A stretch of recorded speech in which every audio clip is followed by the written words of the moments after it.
Hello, YouTube. This is Chong again.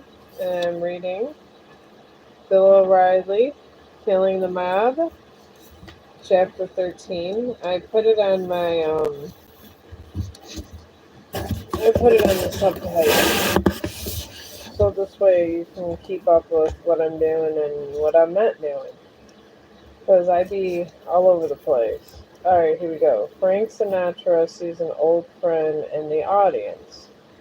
A thick haze of cigarette smoke hangs over the packed cat Copa room, near the stage where Sinatra performs. Antonio Montine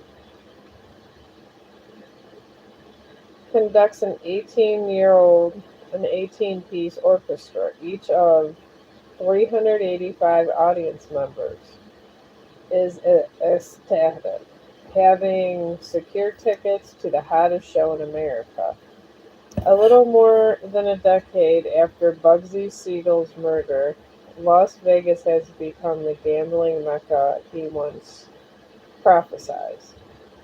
More than 8 million Americans travel each year to Sin City as Las Vegas is becoming known, spending more than 160 million annually on food, drinks, gambling, and lavish stage shows.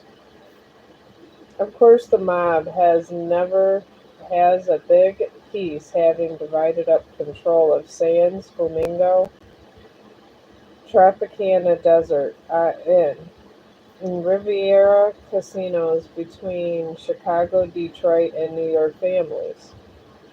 Tonight's performance will last precisely 1 hour. Going just 1 minute longer will delay the audience's return to gambling tables, which is where the Sands Hotel and Casino makes its real money. Entertainment is just a diversion to draw gamblers through the door. So the audience sits at closely packed tables, draped in white cloth, sipping their two-drink minimum, enthralled by the flagious singing of Frank Sinatra, but they also know that something special is soon to come.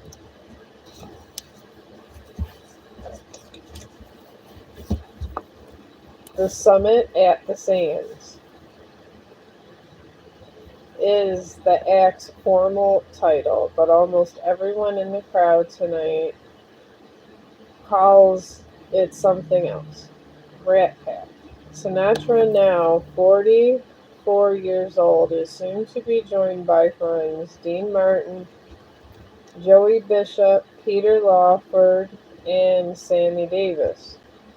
For some witty banter and group harmony, nothing is rehearsed, nothing is sacred. By day, the group is filming a heist movie called Ocean's 11 on location here in Las Vegas. By night, they perform at the Copa. The grueling schedule includes after show parties, followed by a visit to the steam room to sweat out the booze before a late bedtime, making the act even more unusual. That is different member of the Rat Pack headlines each show, performing his own songs until the others step on stage to interrupt the act, joking, singing along. The audience is never told ahead of time who will come on first, or what outlandish behavior they can expect. One bit has Martin and Bishop walking on stage in their underwear and tuxedo jackets, then landing into song along with Sinatra, all the while maintaining straight faces.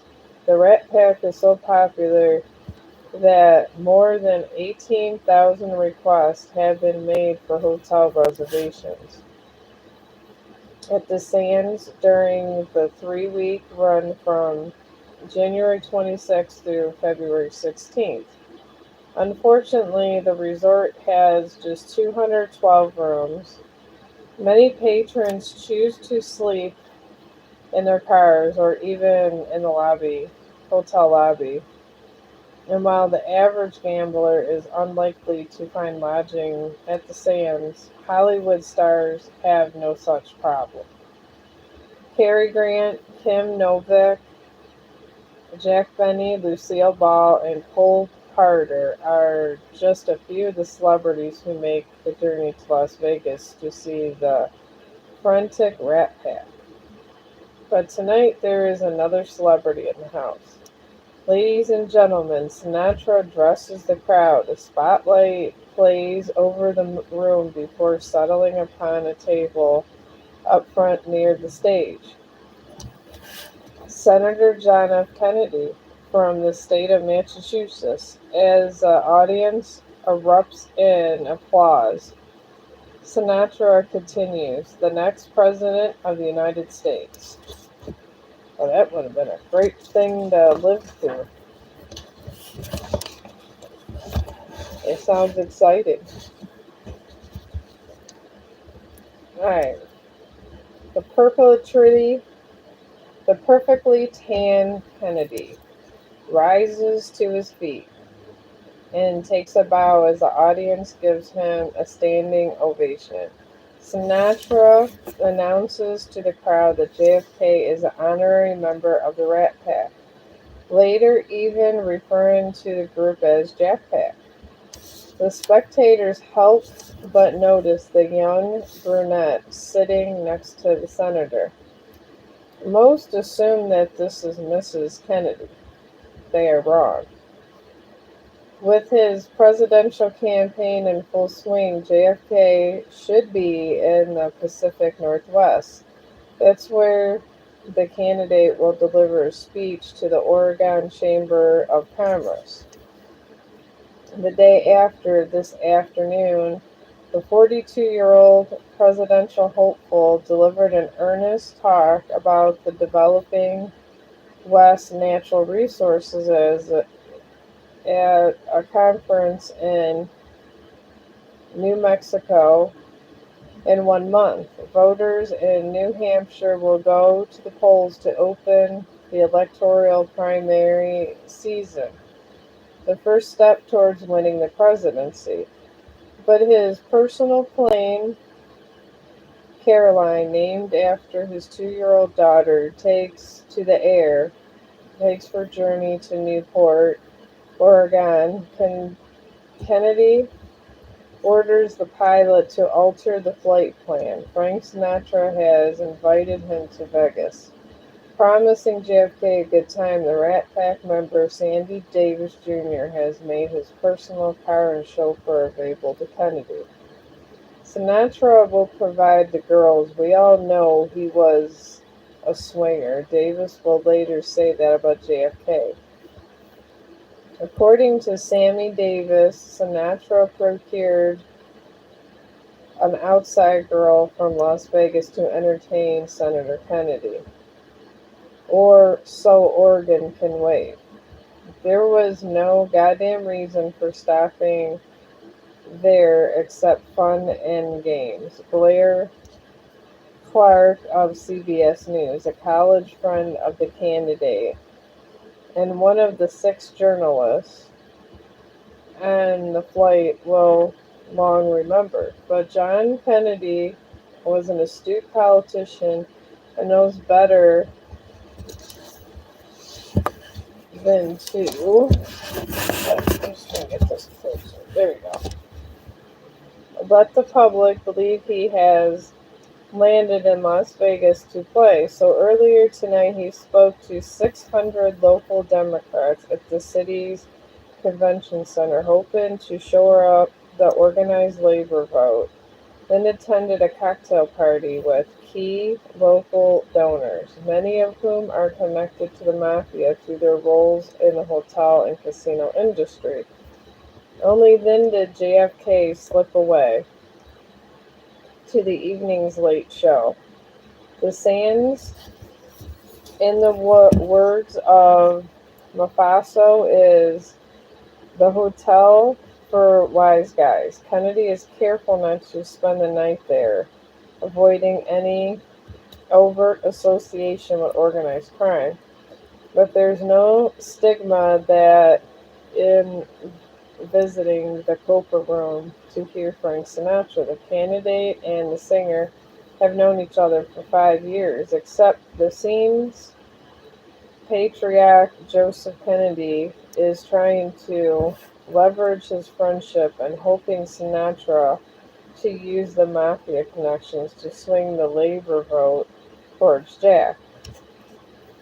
As Kennedy is known by friends and family, the singer was recently invited to the Kennedy family compound in Palm Beach, Florida, where Joe Kennedy also reported that Sinatra sang for a few benefit shows for JFK.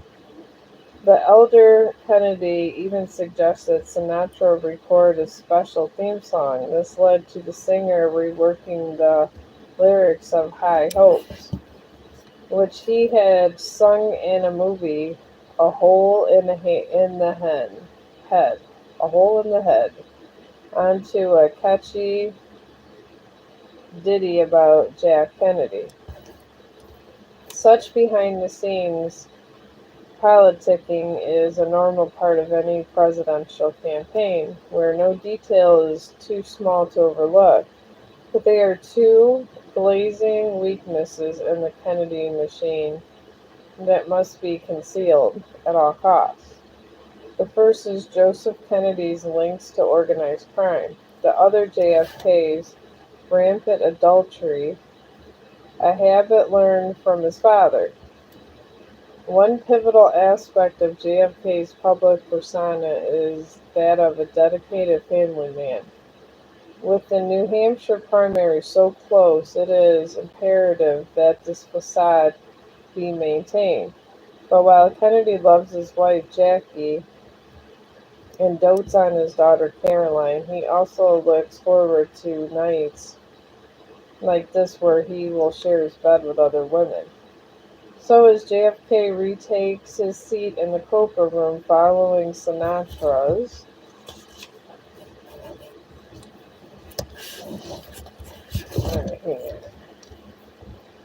introduction by gorgeous Judith Campbell. This is the outside girl Sinatra brought from Los Angeles. Even through JFK's 23-year-old brother Teddy is closer to Campbell's age, she fights off the younger Kennedy's relentless advances and focus her attention on the elder brother. The blue-eyed Judith Campbell does all the talking as the senator zeroes in. It is as if every nerve in his body was poised at attention. She will long remember. As I was to learn, John Kennedy was the world's greatest listener, and the 26-year-old Campbell is the world's greatest social climber. She grew up a daughter of a wealthy Los Angeles architect with ties to the entertainment industry. One boyfriend from her teenage years was actor Robert Wagner. At 18, she married the actor William Campbell, an alcoholic who appeared in horror films. Just before that marriage, Campbell met the influential and showy, handsome Johnny Roselli, an enforcer from Chicago who oversees the outfit's West Coast and Los Angeles operations for mob boss Sam Busana. Despite almost 25 years old, Roselli is smitten. Beautiful. Looks like Liz Taylor but nicer. A real sweet kid. Comes from a good family, lots of class. The mobster will tell a friend, and Roselli has lots of friends, including John Kennedy, with whom he plays golf and cards.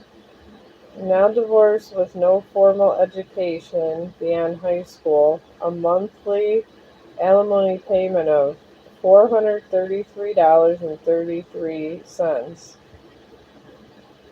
That's pretty steep for back then, too. I guess that would be close to like, I don't know, like 900 or maybe 1,000. Probably maybe even more. And with no desire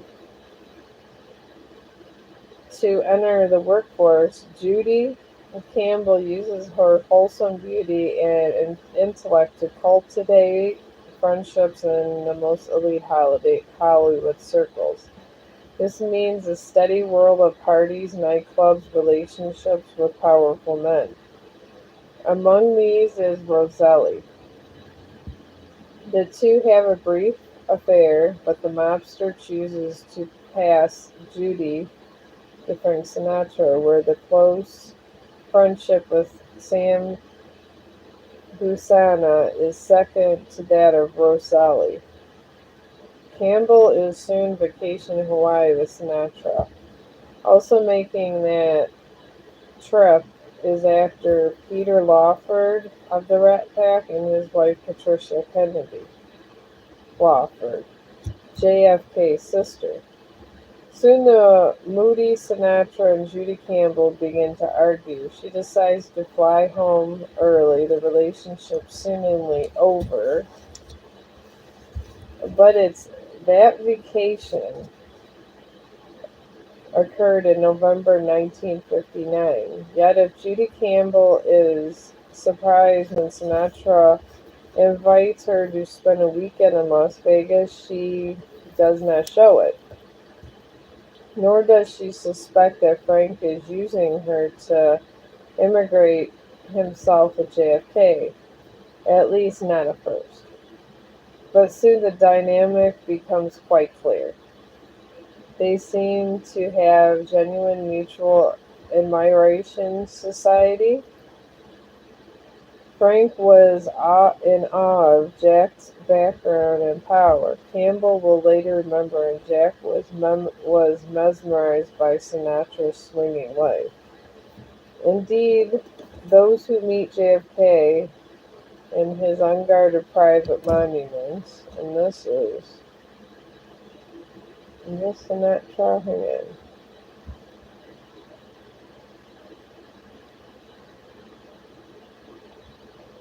Alright, this is her, that Lang lady, and John Rosali.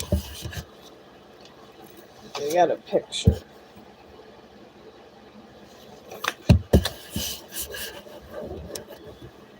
She is wholesome looking. I can see why they kind of all want to marry her. Well, she kind of didn't get lucky with the marriage, but she does get the boyfriends. But anyways, it says, indeed, those who meet JFK in his unguarded private moments are often amazed by his fondness for women, parties, and the belief that he can get away with anything. The relationship between JFK and Judith Campbell will last for 2 years. This dalliance will be kept secret, or so JFK thinks. It all begins with the flirtation in the Copa room tonight.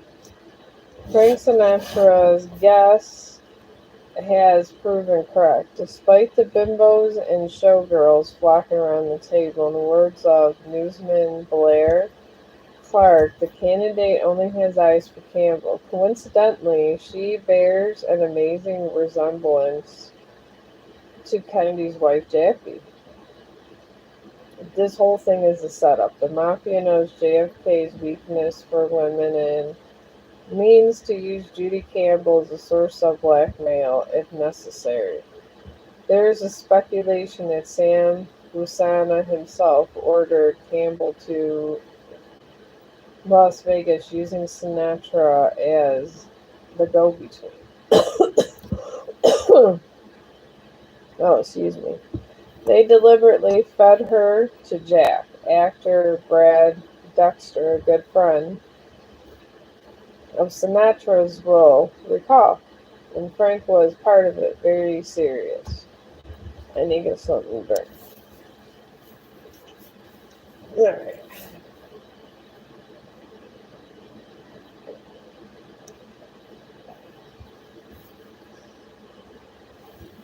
Alright. After the show, JFK and Campbell joined the raging party in Sinatra suit with free-flowing alcohol, cocaine, oh my goodness, and a bevy of beautiful showgirls.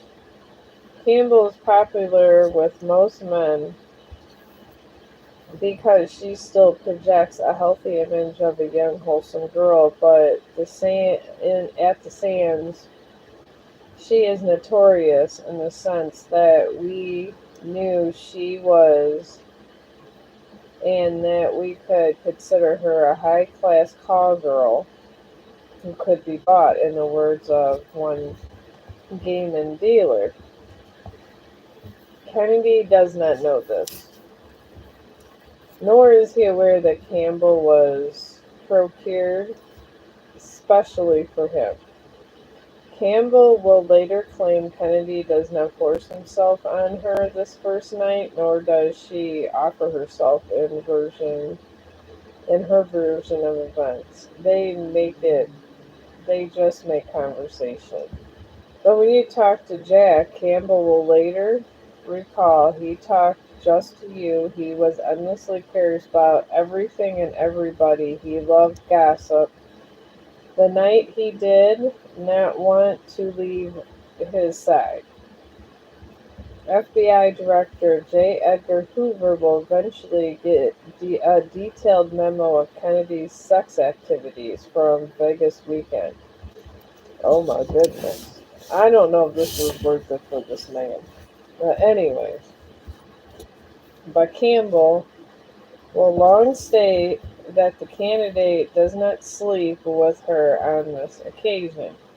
She claims she returned to her own room in the early morning hours and he went alone in his suit at the El Rancho Hotel farther down the strip. According to Campbell, the first voice she hears the following morning is that of JFK calling to invite her to lunch in Sinatra suit. But this is the first of many phone calls between the two as Kennedy campaigns around the country. He called almost every day, she will later write, no matter where he was or how tired. 1 month later, the race takes Kennedy through New York City. He and Campbell ravaged, randivish once again, this time at the Plaza Hotel, March 7th, the eve of the New Hampshire primary and first crucial step on John Kennedy's road to the White House, when Campbell claims the couple's first consummates their relationship. Just 2 weeks after Campbell and Kennedy meet in New York, Frank Sinatra once again invites the young beauty to take a trip with him. And once again, despite the callous manner in which she has been treated, Judy says yes. This time, destination is Fontainebleau in Miami. The singer has been a regular headliner in the luxury hotel's La Ronde nightclub since 1954, but on this occasion he is taping a television special welcoming Elvis Presley. Oh, I love him. Back from his 2 year in the army, the performance takes place on March 26, 1960, and is bathed in irony. Once upon a time, Frank Sinatra was the young, skinny teenager idol for whom all the girls screamed. Now his hair is thinning and his voice husky and a constant smoking and drinking Jack Daniels, Elvis Presley is the new icon. His rock and roll sound has revolutionized the modern music, replacing the standards for which Sinatra is known best. Well, this is getting better. Even Elvis is involved in this story. Can't get better than that. Frank Sinatra is welcoming home his replacement. Within a few short years, Las Vegas will be one of the only venues where Sinatra sound will ring. And Presley is soon to make his mark there too. Thus, the television broadcast 6 weeks from now will become a seminal moment in entertainment television history. But even more interesting than the show are the actions taking place behind the scenes in Miami. Frank Sinatra has brought Judy Campbell here to play to his plaything, considering her a hooker. In the beautiful and willing young woman, Sinatra sees a means of expanding his personal empire by keeping his powerful friends happy. I don't think it takes a great deal of imagination, Campbell will write years later, to think there's a possibility I was used. So during a private party, Sinatra introduces Carol Campbell to a gentleman. Come here, Judy, she wrote in her memoir. I want you to meet a good friend of mine, Sam Floyd. Campbell will long claim this is her first meeting with Sam Guasana, or Guia, I think it's Gaiasana. He is actually named the 52-year-old widow is twice Campbell's age.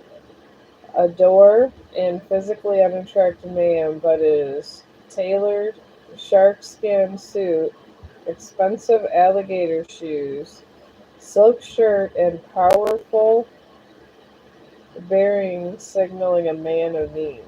In truth, there is a good chance Judy Campbell already knows the gangster, even if they have not been properly introduced, for Gusana is the best friend of her former lover Johnny Roselli, and is already a well-known fact that he had several relationships with mafia figures. The Rat Pack member Peter Lawford specifically refers to Campbell as a mob mole. Where Judy Campbell does not know is that this night in March, she is about to become the center of a complex maelstrom of sex, politics, and crime. And then it says sex. Judy Campbell is having an affair with John Kennedy and is about to begin another with Sam Giassana. Politics. Joseph Kennedy recently had lunch with Johnny Rosselli and Sam Guisani at Felix Young's restaurant in New York City to discuss ways in which the mafia could assist JFK's campaign. This comes less than 8 months after Bobby Kennedy famously grilled Guisana before the McLean hearings. The mob boss tells a nervous Joe Kennedy that he does not have a problem with JFK, but he is still angry about Bobby's public attacks on him. Joe Kennedy argues that his son's disrespect in the past and reminds Gusani that it's Jack who's running for president, not Bobby. Kennedy also tells the mobster that if he helps get JFK elected, the president will owe him a favor. This is a business, not politics. Kennedy concludes before leaving the dinner. So early that Rosali and Gusana might discuss the matter alone. Crime. Sam Gusani has bribed and blackmailed politicians and law enforcement officials throughout Illinois, a state vital to winning the presidency. He has the power to rig an election, but he's still not sure JFK should be supported. So it is that Judith Campbell sleeps with Sam Guisana, even as she continues to speak with JFK on the phone every day, in the bed and bed the candidate whenever his schedule allows. All those private actions take place in the midst of a very public spectacle of the 1960 presidential campaign. At first, JFK does not know about Guasana, but the mob boss surely knows all about Campbell and the senator and is thrilled that JFK has a regular who might prove a source of blackmail and insider knowledge. Judy Campbell is now a conduit and providing a direct connection between a man seeking the most powerful office in the world and a man that commands the underworld. And all the while, J. Edgar Hoover is listening in. Must be nice to be him. Alright, that is chapter 13. Alright, so I am going to end this stream.